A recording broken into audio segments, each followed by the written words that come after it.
Ready? Start.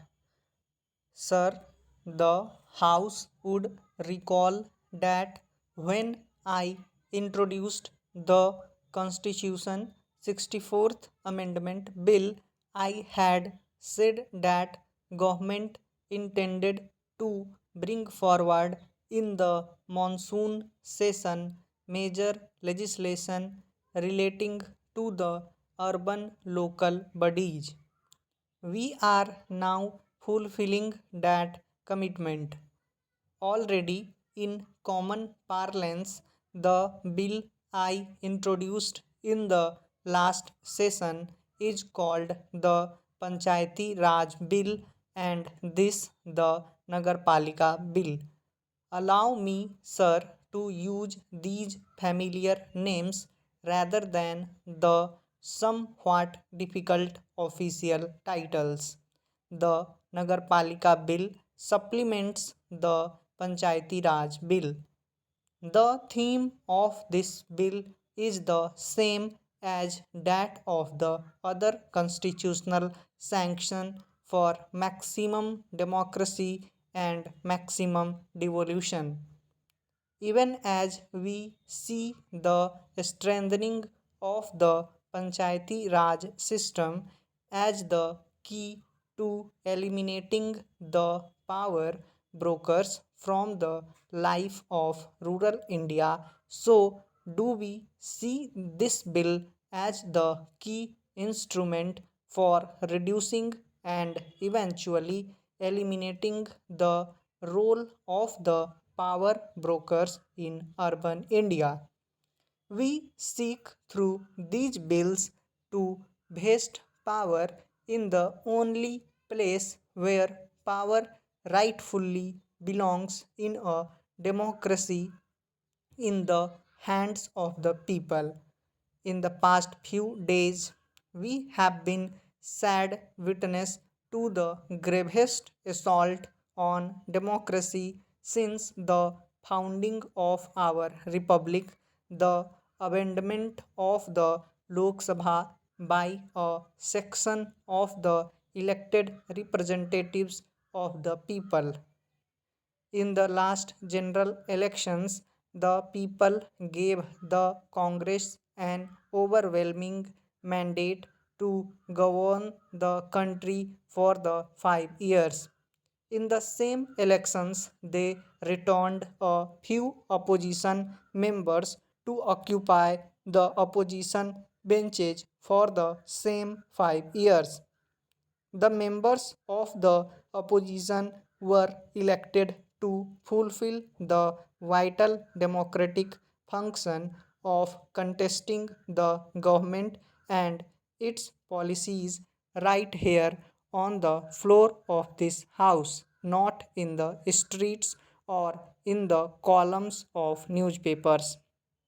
We respect those democratic and independent minded members of the opposition who are here with us today to democratically debate the issues of fundamental national importance which I shall be raising. By the same token, we must deplore the behavior of those other members of the opposition who have simply run away from this highest forum. They have abused this noble institution. They have violated their mandate. They have betrayed their constituents. They have eroded democracy itself. Why have they tried to destroy democracy in parliament? I have no doubt that it is primarily because they could not bear to see democracy prosper here. The people will, of course, consign to the dustbin of history those who have resigned the seats to which they were elected to the present Lok Sabha. Yet, this only increases the responsibility of those of us who have remained in this house to strengthen the foundations of our democracy. Democracy in parliament and in the state legislatures remains fragile so long as the roots of our democracy do not reach down to the villages and mohallas where the people live. Our constitution detailed the provision for democracy in parliament and in the state legislatures. Therefore, democracy in these institutions has survived every vicissitude and flourished. However, our constitution did not make democracy in local self government a constitutional obligation, and so democracy in the panchayats and nagarpalikas has withered at the roots. With these two bills, we shall ensure that the democracy at the grassroots levels. No longer will democracy in local self government be a passing political pastime. Through these bills, democracy in local self government becomes a solemn constitutional obligation, an obligation that can neither be outcasted nor flouted for reasons of expediency or indifference. We wanted to come to this house only after consulting all the chief ministers.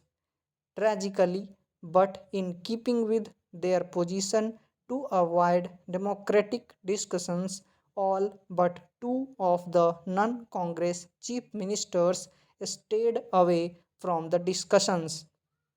Many of them refused to let the elected representatives of their parties participate in the Nagarpalika Sammelans, and I believe one of them has dismissed some of those who participated in those discussions.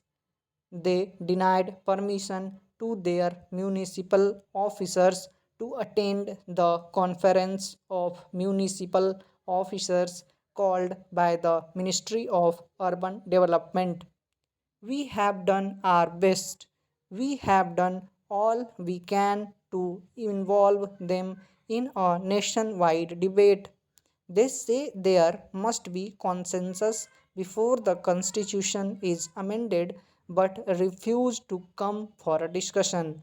How can a consensus be forged without dialogue?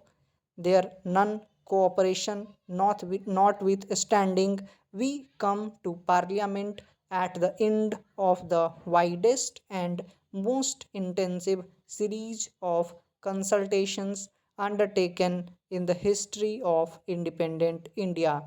I have personally interacted with over of 25,000 knowledgeable and experienced persons, most of whom are elected representatives of the people before coming to this house with the Panchayati Raj and Nagarpalika bills.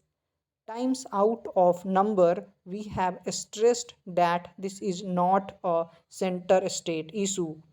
Why should the constitutional enshrinement of democracy in the panchayats be a bone of contention between the center and the states? Why should reservations for the scheduled castes and the scheduled tribes and women be a matter of confrontation between the center and the states?